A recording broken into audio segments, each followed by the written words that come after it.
ओम शांति and good morning. आज जब मैं मुरली सुन रहा था तो मुझे ऐसा लगा कि जो बाप दादा के महावाक्य हैं उनको हम मुख्य रूप से 4 शीर्षकों के अंतर्गत ठीक रीत से समझ सकते हैं। पहले पहले जो गीत बज रहा था कि आपको बुला रहे हैं बाबा, आपको आना ही होगा, उससे मेरे मन में ये विचार स्फुरित हुआ कि जिसे हम कहते हैं कि संसार के लोगों को वो दृष्टि प्राप्त नहीं है जिसे हम ज्ञान चक्षु कहें, उसमें सबसे बड़ी मुख्य बात दृष्टि के बारे में ये है कि उन्हें इतिहास का ज्ञान नहीं है। ये जो संसार का इतिहास है इसमें परमात्मा का भी आना होता है, उसका भी कोई पार्ट है जिसे हम कहें कि intervention of God in the affairs of Mankind. ये जो सतयुग से लेकर कलयुग के अंत तक इतिहास चलता है उसमें मनुष्यात्माओं का तो पार्ट है, लेकिन उसमें भगवान का भी कोई पार्ट है, इसका किसी को मालूम नहीं है। और ये इतिहास के वृत्तांत एक से एक जुड़े हुए हैं और फिर कैसे शुरू होते हैं, कैसे इनका अंत होता है, इसके विषय में मैं समझता हूं कि बाबा ने हमें विशेष समझाने की कोशिश की कि बाबा आकर कैसे आपको सृष्टि का चक्र बताते हैं। उदाहरण के तौर से एक बात आप देखिए कि आजकल विदेशों में इस बात की बहुत रिसर्च हुई है कि पुनर्जन्म होता है, सोल्स का रीइंकार्नेशन होता है, लेकिन पुनर्जन्म 84 जन्मों का होता है, 84 जन्म आत्मा लेती है, ये उनको भी मालूम नहीं है। तो ये सारा जो जन्म जन्मांतर का इतिहास है, इतिहास के बारे में 2 बातें नहीं मालूम। एक तो ये कि ये जो इतिहास हमारा इस जन्म का है उससे पहले भी हमारा कुछ इतिहास चल चुका है और आगे भी वो चलेगा। इतिहास का ये दृष्टिकोण लोगों को मालूम नहीं है।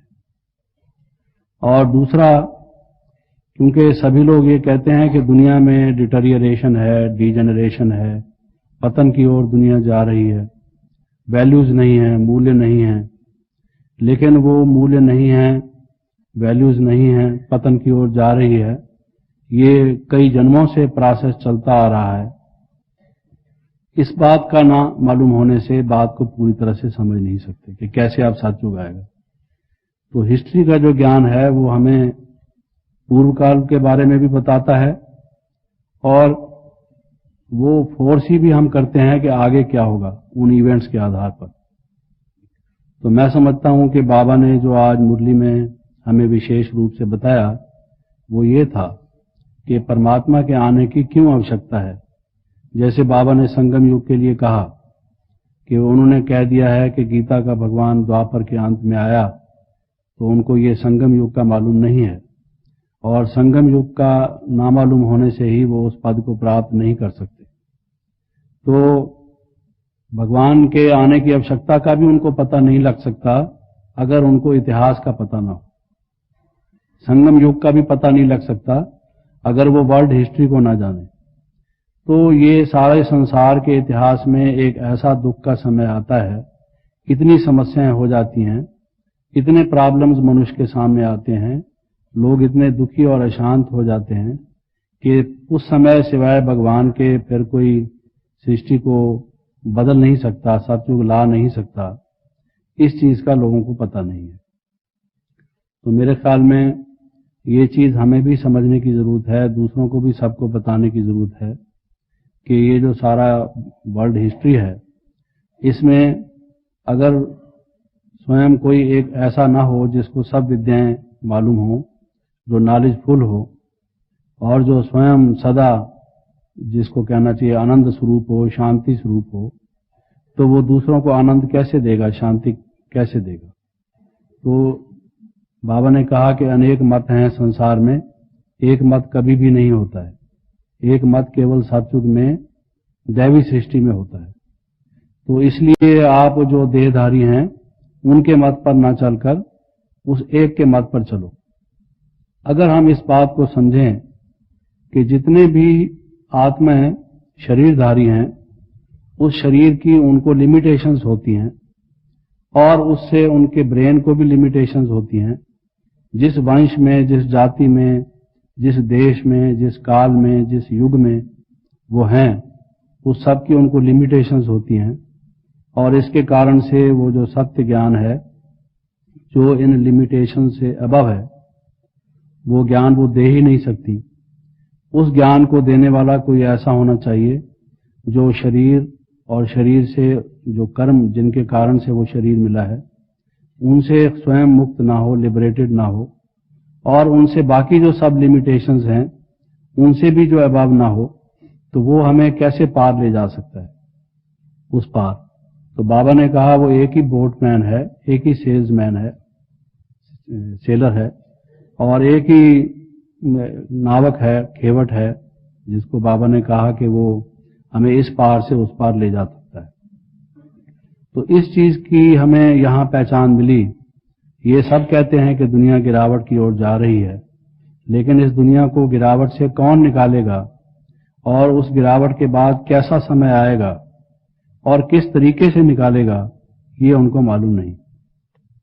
तो बाबा ने हमें आज मुरली में ये समझाया कि जिस समय सारी आत्माएं संसार की अत्यंत दुख में होती हैं, अशांत होती हैं, तब वो परमात्मा ही एक ऐसा जानने वाला है जो सुख शांति की विद्या जिसके पास है, new knowledge for the new world, जिसको कई दफा बाबा मुरलियों में कहते हैं, वो जब नया ज्ञान दे, क्योंकि जितनी पुरानी विद्या हैं उनके होते हुए संसार का आज जो हाल है वो तो हमारे सामने है। तो अब वो जिसके पास नई विद्या है वो जब आए और वो नया ज्ञान हमें दे, तब उसके बाद जो नया सुख का संसार है वो आए। तो एक हेवनली फादर है, बाबा ने कहा, जो हमें हेवन में ले जाता है। ये शब्द बड़े सिंपल हैं। हेवनली फादर है जो हमें हेवन में ले जाता है। जो फादर जैसा होगा उससे हमें वैसा ही वर्षा मिलेगा। तो जो हमारे जो शरीरधारी आत्मा हैं वो हैं ही नरक में, तो स्वर्ग का वर्षा उनसे कैसे मिल सकता है? स्वर्ग का वर्षा तो उससे मिलेगा जो ऐसा पिता हो जो हमें स्वर्ग में ले जा सके, जो स्वर्ग की स्थापना करता हो। तो ये नई रचना जो न्यू क्रिएशन है, कहते तो हैं लोग कि परमात्मा क्रिएटर है, वो रचयिता है, लेकिन ये बात साथ में उनको ख्याल में नहीं रहती कि वो नई सृष्टि का रचयिता है। रचयिता तो है, क्रिएटर तो है, लेकिन वो न्यू वर्ल्ड का क्रिएटर है, हेवन का क्रिएटर है। ये एडजेक्टिव, ये विशेषण वो साथ में नहीं लगाते।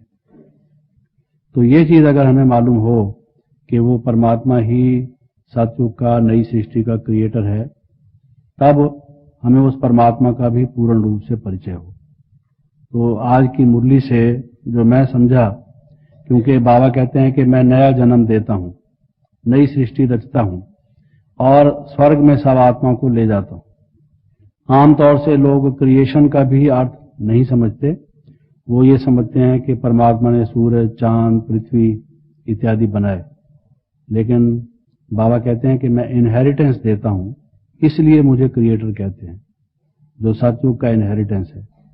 वैसे लौकिक रूप से भी जो फादर है वो बच्चे को इनहेरिटेंस देता है।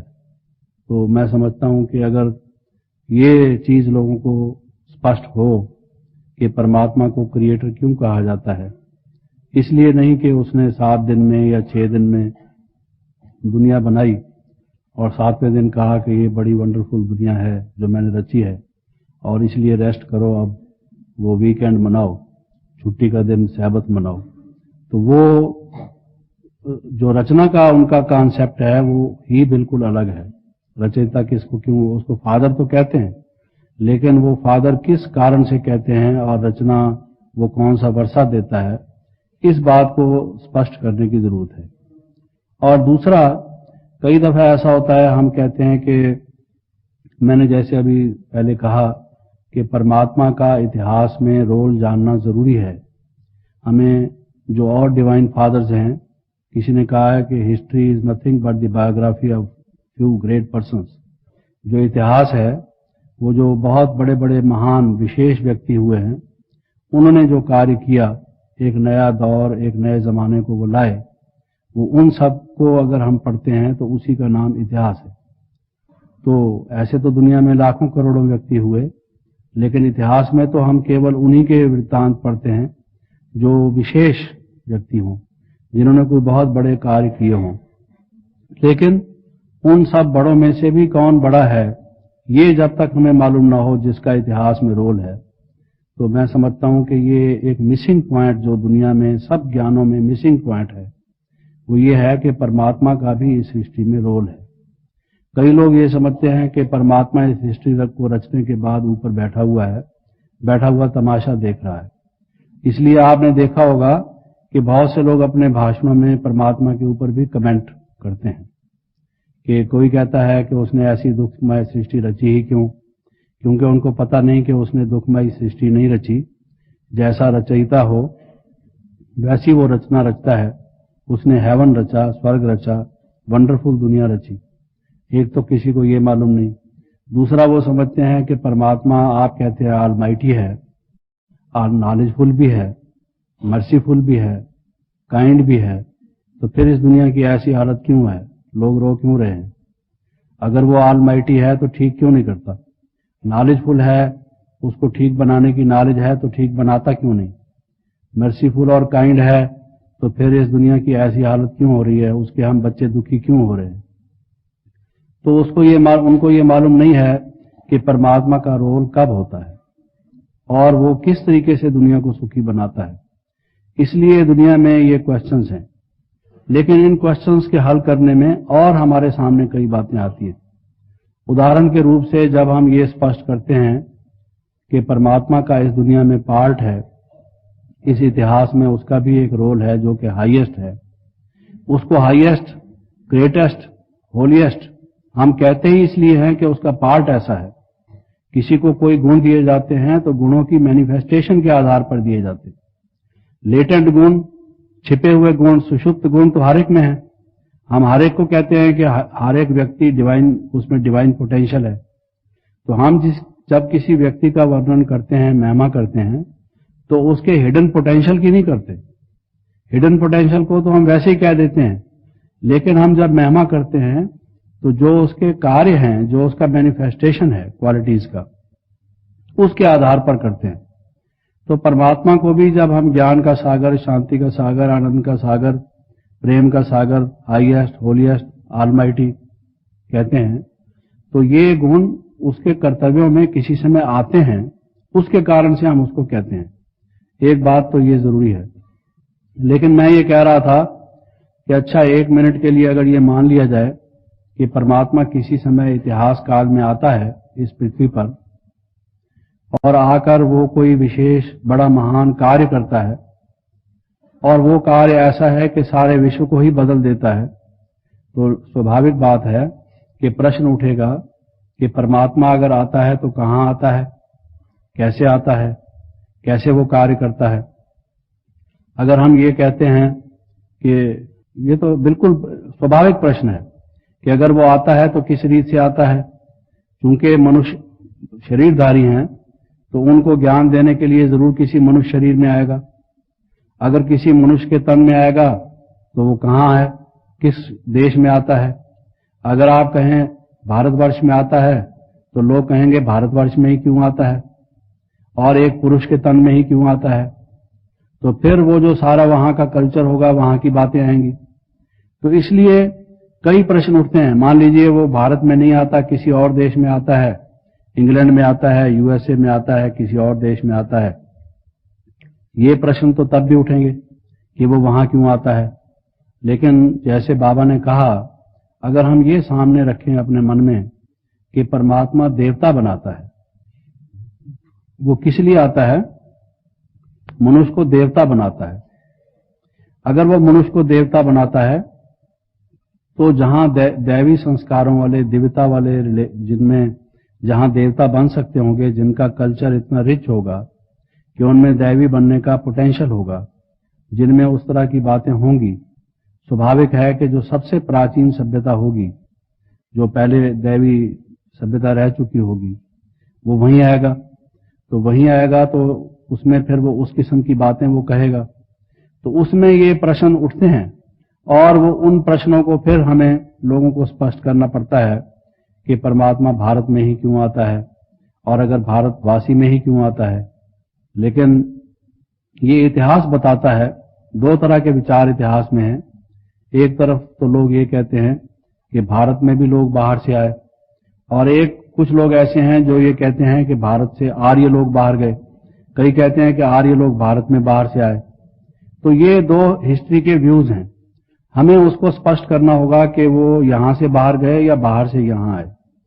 अगर ये बात हम लोगों को पूरी तरह से स्पष्ट कर दें, ये बात मैं मुरली की नहीं कह रहा, लेकिन अपने अनुभव की कह रहा हूं कि ये हमें मनन करने की जरूरत है, बताने की आवश्यकता है। This was not in the Murli, these are my thoughts which I am sharing with you, कि अगर हम लोगों को ये बताएं कि यहां पर परमात्मा ने जो ज्ञान दिया, और यहां पर जब वो देवता देवी देवता रहते थे, दैवी संस्कृति थी, दैवी सभ्यता थी, लोगों में दैवी गुण थे, वो दैवी कल्चर था, दैवी लाइफस्टाइल था, दैवी उनके संस्कार विचार थे, और फिर यहां से लोग बाहर गए थे, और फिर उसमें जो लोग बाहर गए थे, चाहे वो सारे कल्प पे जाते रहे थे या किसी वक्त भी गए थे, तो स्वाभाविक बात है कि जो दैवी कल्चर के होंगे, जो दैवी संस्कृति के होंगे, वो फिर से यहां आएंगे, फिर से वो उस ज्ञान को लेंगे, उनको फिर उसकी स्मृति आएगी, उसका पूरा आकर्षण उनको होगा। तो कहने का भाव ये था कि बाबा ने ये बात स्पष्ट करते हुए कि सारे सृष्टि के चक्र का ज्ञान कब दिया जा सकता है, ये भी बाबा ने बताया कि जब सारा सतयुग त्रेता द्वापर कलयुग का अंत आ चुका हो। आप सोचें कि तब ही एक ऐसा समय है जो संगम युग का पीरियड है, तब ही ये ज्ञान बताया जा सकता है कि देखो सतयुग त्रेता द्वापर कलयुग ऐसे पास्ट हुआ है, और इसके बाद फिर अब ये सतयुग आने वाला है, और ये इस तरह से रिपीट होगा।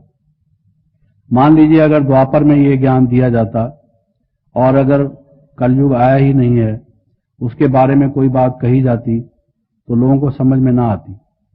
आज से अगर 200 वर्ष पहले भी महाभारत पे लिखा हुआ है कि ऐसे मिसाइल्स थे, ऐसे कोई न्यूक्लियर वेपन्स थे, तो लोग समझ नहीं पाते थे कि कैसे हो सकता है। तो वो लोग कहते थे कि ये माइथोलॉजी है, ये फिक्शन है, साइंस फिक्शन है। उनकी जब ये न्यूक्लियर वेपन्स बने हैं, जब ये मिसाइल्स बनी हैं, जब ये रॉकेट्स बने हैं, तब लोग समझते हैं ठीक रूप से कि वास्तव में ये क्या चीज है। तो जो परमात्मा का ज्ञान देने का समय है, उसमें 4 बातें विशेष होनी चाहिए। वही समय हो सकता है जब परमात्मा ज्ञान दे। एक तो ये कि उसने जो ज्ञान देना है पूर्ण ज्ञान देना है। परमात्मा नॉलेजफुल है, वो जो ज्ञान देता है संपूर्ण ज्ञान देता है, full knowledge. Half truth is no truth. When God is truth he must give the perfect truth, complete truth. परमात्मा सत्य है, पूर्ण सत्य है, और जो पूर्ण सत्य है वो पूर्ण सत्य बताता है। अगर मुझे ट्रुथ के बिट्स एंड पीसेस मालूम हो, टुकड़े टुकड़े मालूम हो, ट्रुथ होलिस्टिक, आजकल लोग होलिस्टिक नॉलेज की बात करते हैं, होलिस्टिक नॉलेज अगर मुझ में ना हो, होल नॉलेज ना हो, होल ट्रुथ ना हो, तो उसको ट्रुथ नहीं कहना चाहिए, मैं जान नहीं सकता पूरी तरह से। तो परमात्मा का जो ज्ञान है सत्य, एक तो परमात्मा ऐसे समय में आकर देता है जब पूर्ण ज्ञान देना संभव हो, पॉसिबिलिटी हो। और आज ऐसा समय है जब जितने ब्रांचेज ऑफ नॉलेज हैं वो फुल्ली ग्रोन हैं, वो अपनी परिपक्वता को, अपनी मैच्योरिटी को प्राप्त हो चुके हैं। पिछले दिनों भी कोई कह रहा था कि पहले नॉलेज जो है वो 10 वर्ष में डबल हो जाती थी, अब 7 वर्ष में डबल हो जाती है। हो सकता है आगे चल के 2 वर्ष में, 1 वर्ष में डबल हो जाए, और उसके बाद डबल होना ही खत्म हो जाएगी, क्योंकि ह्यूमन बीइंग्स के ब्रेन की जो बनावट है उसकी भी कोई लिमिटेशंस हैं, हमारी जो नर्वस सिस्टम है उसकी भी कोई लिमिटेशंस हैं। भले कंप्यूटर हैं, उन्होंने कहा कि कंप्यूटर में हम स्टोर कर सकते हैं, उससे रिट्रीव भी कर सकते हैं, लेकिन ले तो उतना ही सकते हैं जितनी हमारी एबिलिटी होगी, और लेंगे उतना जितना हमें जरूरत होगी। तो जितना ज्ञान हमें चाहिए, जब वो ज्ञान दिया जा सके, ऐसे साधन हों, मीन्स ऑफ कम्युनिकेशन भी हों, क्योंकि सभी परमात्मा के बच्चे हैं, सबको ये ज्ञान मिलना है। बाबा ने कहा मैं सबका सहायक हूं। और क्यों सहायक हूं? क्योंकि मुक्ति जीवन मुक्ति देता हूं, गति सदगति सबको देता हूं। तो जो सबका सहायक है, सबका सदगति दाता है। और बाबा ने कहा कि सदगति कैसे देता हूं? सद ज्ञान से। ये है बाबा का सहायक का कर्तव्य। तो स्वाभाविक बात है कि वो ऐसे समय में ज्ञान देगा जब ज्ञान देना संभव होगा, जब मीन्स ऑफ कम्युनिकेशन भी ठीक होंगे, जिससे सबको ज्ञान मिल सकेगा। एक बात। दूसरी बात यह है कि कोई व्यक्ति में जब क्यूरियोसिटी जो होती है, जब कोई प्रॉब्लम होता है हमारे सामने, तब हम उस problem, what is knowledge, somebody raised the question what is knowledge, ज्ञान क्या चीज है, what is knowledge। तो दूसरे ने कहा कि knowledge is for problem solving। knowledge क्या है? हमारे किसी न किसी समस्या को हल करता है, जो उसको ज्ञान कहते हैं। तीसरे ने कहा कि नहीं, ऐसा नहीं है। जो हमारी क्यूरियोसिटी है, किसी चीज को हम जानना चाहते हैं, उस क्यूरियोसिटी को, उस हंगर को, उस थर्स्ट को, जो ज्ञान की जो उत्सुकता है, उसको जो सेटिस्फाइड करता है, वो नॉलेज है। लेकिन सवाल तो यह है कि क्यूरियोसिटी भी क्यों होती है? क्यूरियोसिटी भी एक हमारे जानने का भी एक प्रॉब्लम है, क्वेश्चन है। तो नॉलेज जो है वो क्वेश्चन सॉल्विंग या प्रॉब्लम सॉल्विंग या क्यूरियोसिटी को सेटिस्फाई करने वाली चीज है, उसको हम नॉलेज कहते हैं। तो परमात्मा को अगर नॉलेजफुल हम कहते हैं, तो उसको ऐसे टाइम नॉलेज देनी होगी जब मनुष्यों को जो उनकी क्यूरियोसिटी है, जो प्रॉब्लम्स हैं, उन सब का समाधान दिया जा सके, वो हमारे सामने हो। जब highest number, greatest number of problems दुनिया में हो, मनुष्य के जितने क्वेश्चन हैं उसके सामने हो और वो उसके सॉल्व ना हो सकते हो, तब वो परमात्मा ज्ञान दे। तब आपको लगेगा कि ये ज्ञान और कोई नहीं दे सका, और ये एक ही ऐसा है जो ये ज्ञान दे सक रहा है। ये परमात्मा है, ये सबसे अलग है, ये हाईएस्ट है, इसलिए ये नॉलेजफुल है। तो ज्ञान देने का समय, उसका दूसरा लक्षण, दूसरा चिन्ह ये है कि परमात्मा को ऐसे समय में ज्ञान देना चाहिए जब सारी दुनिया में समस्याएं ही समस्याएं हों। People are surrounded on all the sides by problems and by curiosity, they have so many questions. ये जब तक उनके सामने ना हो, कोई नॉलेज लेकर क्या करेगा? अगर सुख शांति में होगा, सतयुग में किसी को बताएं कि कलयुग में विनाश होगा, वो कहेगा विनाश की बात क्यों करते हो, वाई यू टॉक नेगेटिव, विनाश की तो प्रश्न ही नहीं है। जब कोई सुख शांति में होगा, उसको दुख शांति को दूर करने का नॉलेज आप देंगे तो सुनेगा भी क्यों? वो कहेगा आई एम नॉट इंटरेस्टेड। अभी भी जो लोग सुख में हैं, उनको हम ज्ञान देने की कोशिश करते हैं तो कहते हैं I have no interest in this, मेरा तो कोई इंटरेस्ट नहीं, मैं तो सुख में रहता हूं। जो दुखी है, अशांत है, वो उस ज्ञान को लेना चाहता है जिसका कोई प्रॉब्लम हो। तो परमात्मा के जो रोल है हिस्ट्री में, ज्ञान देने का, सदगति देने का, सहायक बनने का, गति सदगति करने का, वो ऐसे टाइम पर है जब सारी दुनिया में समस्याएं ही समस्याएं हों। हर देश में, हर परिवार में, हर कम्युनिटी में, हर व्यक्ति के अपने मन में समस्याओं से भरपूर है मनुष्य। परमात्मा नॉलेजफुल है, मनुष्य प्रॉब्लमफुल है। तो ये दोनों जब मेल तब होता है जब ये इस तरह की बात हो। तीसरा ये है जब संसार में दुख हो, अशांति हो, क्योंकि परमात्मा को कहा जाता है सुखदाता, शांतिदाता, ये उसका कर्तव्य है। He is the giver of peace, the giver of happiness. Knowledge क्या है? नॉलेज से अगर हमें सुख नहीं मिलता, शांति नहीं मिलती, तो नॉलेज का क्या फायदा है? What is the worth of that knowledge which does not give us happiness? What is that wisdom worth? उस अकलमंदी का, उस ज्ञान का क्या फायदा जिससे कि हमें कोई प्राप्ति नहीं, प्राप्ति माना सुख नहीं, शांति नहीं, हमारे जीवन में कोई इंप्रूवमेंट नहीं, कोई बेटरमेंट नहीं, कोई एडवांसमेंट नहीं, कोई एनलाइटनमेंट नहीं, कोई रिचनेस नहीं, उस नॉलेज का क्या फायदा? तो अवश्य जब परमात्मा ज्ञान देगा, उसके बाद ऐसा टाइम आना चाहिए, ऐसा पीरियड आना चाहिए, ऐसा एज आना चाहिए जिसमें लोग टोटली एनरिच्ड हो, ब्लेस्ड हो, जिनमें पूरी हैप्पीनेस हो, पूरा उनको सुख शांति प्राप्त हो। ज्ञान दिया परमात्मा ने, और उसके बाद अगर ऐसा युग ना आए तो परमात्मा ने भी क्या किया? Then he is like an ordinary human beings. If God does an act, अगर परमात्मा कोई कार्य करता है जो कि ऑलमाइटी है, नॉलेजफुल है, तो उसके कार्य करने के बाद ऐसा टाइम आना चाहिए जिसमें कि कंप्लीट हैप्पीनेस हो, पीस हो, कोई प्रॉब्लम ना हो, all problem should have been solved, health हो, वेल्थ हो, सब कुछ हो। तो वो टाइम कलयुग के अंत का टाइम कहेंगे, क्योंकि उसके बाद सतयुग आना चाहिए जिसमें ये सब होंगे। उस टाइम पर परमात्मा ये ज्ञान दे, तभी लोगों को वो प्राप्त हो सके। और फोर्थ टाइम वो ऐसा होना चाहिए जिसमें के जो दुख और अशांति के कारण हैं वो समाप्त हो जाए। समाप्त कैसे हो जाए? अब एनवायरनमेंट का प्रॉब्लम है या लोग आपस में लड़ते हैं, इतने आपस में डिसेंशंस हैं, आपस में मतभेद हैं, इतने लोगों के विचारों में अंतर है कि वो क्रोध में आके एक दूसरे से ब्लड शेड के लिए भी तैयार हैं।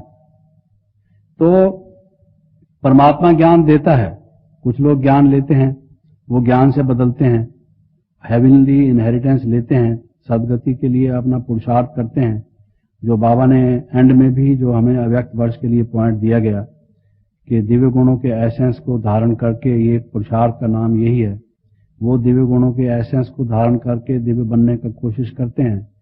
लेकिन बाकी जो नहीं करते, एनवायरनमेंट जो ठीक नहीं होता, वेपन्स जो बने रहते हैं, लोग अगर आपस में लड़ते झगड़ते हैं, उन सब का अगर एंड ना हो तो फिर क्या फायदा?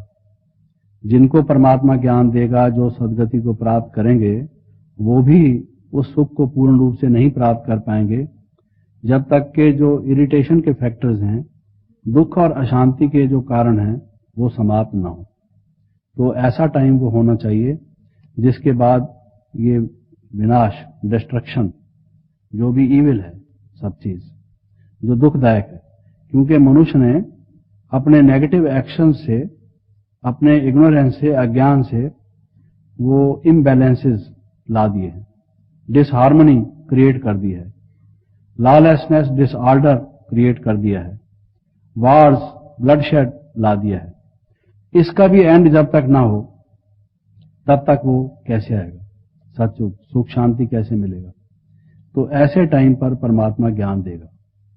तो मैं समझता हूं कि किसी का पुरुषार्थ पूर्ण रूप से तभी शुरू होता है जब ये बात उसके माइंड में सेट हो जाती है कि परमात्मा ही एक ऐसा है जो मुझे सुख शांति दे सकता है, सुख शांति की दुनिया स्थापन कर सकता है, और वो संगम ही एक ऐसा टाइम है जब वो परमात्मा ये कार्य करे ताकि उसके बाद वो सतयुग आए और कलयुग समाप्त हो, एक नई दुनिया, नया युग आए। क्योंकि सुख भी होलिस्टिक है। अगर तन का सुख है, मन का सुख नहीं है, फिर भी पूर्ण सुख नहीं है। अगर मन का सुख है, तन का सुख है, धन का भी पूरा सुख नहीं है, तो भी पूरा सुख नहीं है। सभी प्रकार का सुख हो, उसको ही हेवन कहा जाता है। और वो हेवन या सतयुग तो जब आता है जब परमात्मा अपना पार्ट प्ले करता है। तो मैं ये समझता हूं कि मेन चीज जो आज की मुरली में थी वो ये थी कि परमात्मा सारी सृष्टि के चक्र का ज्ञान देते हैं, यही इसी रीत से वो सहायक बनते हैं, क्योंकि इसी चक्र के ज्ञान से उनको सदगति होती है, और यही वो बोटमैन बन के और एक इस कलयुग से सतयुग की तरफ ले जाके ये सहायता करते हैं। यही इनहेरिटेंस है जो वो देते हैं। इसी वजह से हम उनको हेवनली फादर कहते हैं। और ये बात लोगों को नहीं मालूम, क्योंकि उनको संगम युग नहीं मालूम, और संगम युग उनको इसलिए नहीं मालूम कि उन्होंने भगवान का अवतरण द्वापर युग में दिखा दिया है। इसलिए बाबा बहुत दफा कहते हैं कि सबको ये बात स्पष्ट करने की जरूरत है कि जो ये संगम का पीरियड क्या है, भगवान ने गीता का ज्ञान कब दिया। गीता की बात जब हम करते हैं तो केवल यही नहीं समझना चाहिए कि ये कोई भारतवासियों के धर्म का एक कोई ग्रंथ है, बल्कि बाबा ने कहा कि चूंकि ये परमात्मा का दिया हुआ ज्ञान है, ये सभी धर्मों ग्रंथों का माता पिता है। जब तक लोगों को ये मालूम नहीं होगा कि भगवान ने ज्ञान कौन सा दिया था, अभी तक उनको ये मालूम है कि जो धर्म के स्थापक हैं उन्होंने ज्ञान कब दिया था। स्वयं भगवान ने भी कोई ज्ञान दिया था, तो जब वो mother father of all scriptures लोगों को नहीं मालूम होगा तो भी पूर्ण रूप से वो नहीं समझेंगे। इसलिए इस बात को भी समझाने की जरूरत है। ओम शांति।